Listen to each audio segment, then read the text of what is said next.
Friends, how are you? Hope you're very well. Hope you're staying safe. I hope you're having a good week. And today we're going to talk about this little guy. You've seen it in previous videos, and yeah, we're going to basically do a couple of things, very simple things on it. And yeah, we're going to talk about it. Yeah. So this is my red oak. This is the Texas red oak. If I'm not mistaken, I haven't 100% accurately identified this species. I think is a Quercus Buckleyi. Yeah, that's the scientific name. So if you want to look it up, I think the colloquial name for this, or the regular name for this, is the Texas red oak. Yeah, and that will explain why it's adapted very well to where I live, very tropical place, and it also has fall colors. Yeah, well, at least if it's a particularly cold winter, it has fall colors. And yeah, another thing about the fall colors is that you have to expose it to the sun very much in order to get those fall colors. As you can see, this one didn't develop those fall colors because I kept it in the shade. Well, in the partial shade, anyway. So today, what we're gonna do is we're gonna do a little bit of pruning. Yeah, to develop back budding when it wakes up in spring. We're basically just waiting for spring at this point. And yeah, we're going to talk a little bit about it. Yeah, so I'm going to place the camera down and yeah, we can start. So I was saying that we're going to defoliate this tree. Yeah. If you see, these leaves are completely useless to the tree right now. You know, some of them were damaged by the sun. They are not photosynthesizing anymore. And yeah, I think it's better if we remove them all together. Yeah, we can go ahead and remove them with our hands, or we can use pruners. Yeah, but as you can see, this is very, very easy because these leaves are just last season's leaves. So we can see that this tree has developed nicely since the last time we saw it on video. I showed you what this guy looked like. I don't remember actually what we did last time, but we can see that it's developed nicely since then. It's healthy, you know. It's now developing ramification, and to be completely honest with you, I would have expect this tree to be even further advanced in development, but for some reason it's not as vigorous as other oaks that I have. Yeah, so there we can see the complete silhouette of the tree. Didn't show you the navari of the root base, but here I go. We can see that it's got this opening right here that I don't like. Look, if I put my pinky in, you can see it coming out the other side. But anyway, yeah, as I was saying, it's not as vigorous, for example, as my English oaks, and I think that's maybe got to do with the soil.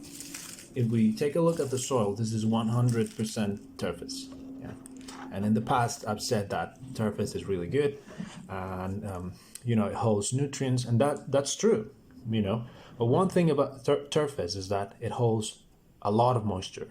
Yeah, and so maybe if you water and you don't pay attention to how much you're watering in a season, maybe that could be detrimental to your tree.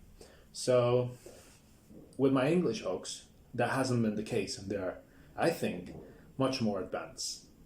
You know, interesting note about that. I had 4 English oaks, but 2 of them died. That's very unfortunate, but it was really an accident. It wasn't bad cultivation.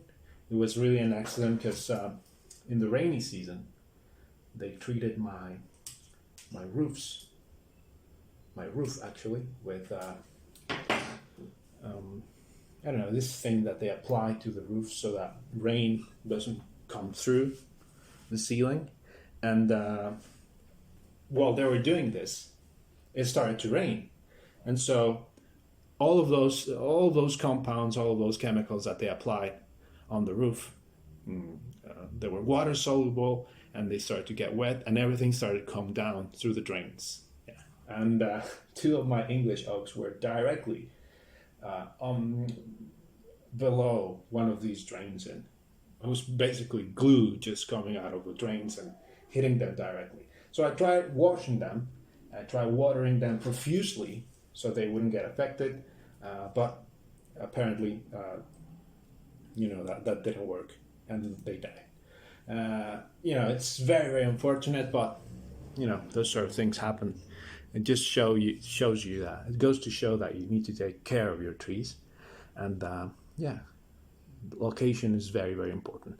So we got the tree there, we got the silhouette. The entire height of the tree is going to be like this high, but we can see that we still got more branches on the top, and that is because, as usual, we're leaving sacrificial branches so that the tree can continue to become thicker and thicker at the base. Still, what we're going to do today is remove some of the branches that we don't need in the design, so that when spring comes along, we will not have places where the branches become ugly or unsightly because it swells up. It swells up, and we want clean lines, we want beautiful lines for our trees. So, for example, here we have very good instance where that happens. So we got these two branches growing from the same spot, but we can see that behind that one we got one of the main branches, if not the main branch here. Yeah, so this one we can remove because it's not useful for the design. So we go ahead and remove that. We got another one here, see? So it's growing directly on the crotch of these two. Yeah. So we come in and we just nip it away. Some branches have got buds that are or little stops that are there that we can also remove. Yeah, so that's what we continue to do. So anything that's dead, anything that we don't want in the design, we just remove. Yeah, and as usual, a little vendor card is running around the neighborhood, and we might have to pause the video in a few moments.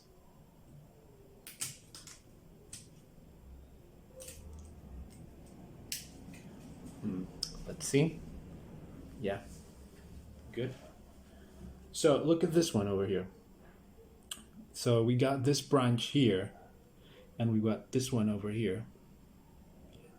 So I remember that when I first pruned this, I decided to keep this branch and to keep it so long, because we got this pat over here, but we also wanted pats up top over here. Yeah, and that's good. That's good. So we can see that it's growing nicely.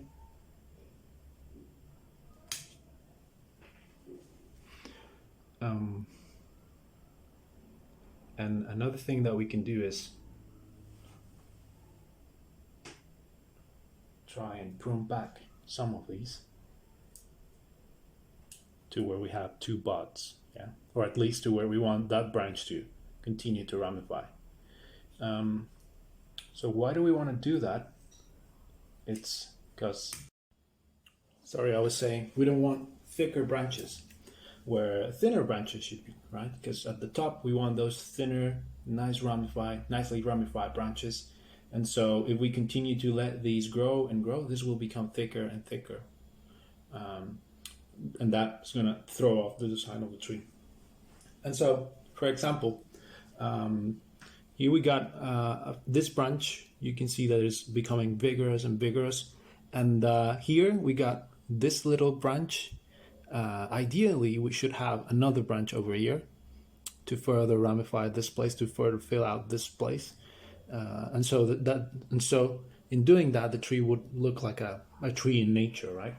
But we don't have this branch over here because this died. That's why I cut this. It it dried up, and we only got this. But what we can do is we see that we got buds here, yeah. So we can try and work with this branch and continue growing another little branch here, and continue to grow this, in this plane, horizontally or vertically.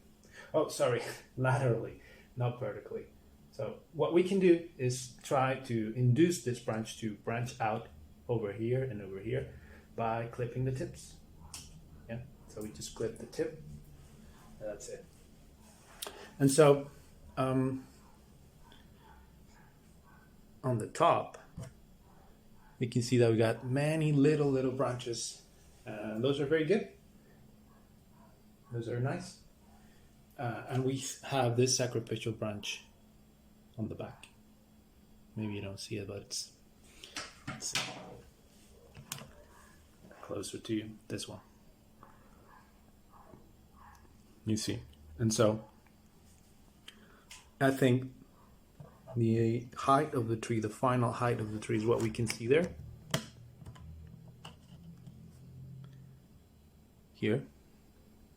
So this will be the apex, or maybe another bud that comes out from this. So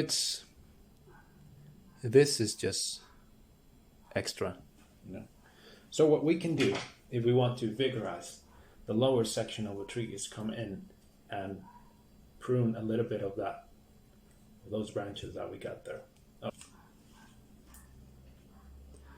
And so, yeah, prune a little bit. So we remove the strength, the vigor from that area. Yeah.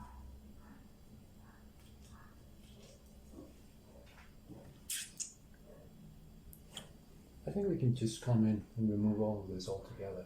But I don't see any bugs, so we're gonna leave this. We're gonna leave this one. Oh, you don't see anything. Sorry. Over there. So I was gonna say that we could come in and remove all of this, but I don't see any buds here, so I'm gonna keep this and this. Yeah. And of course the sacrificial branch. So that's pretty much it.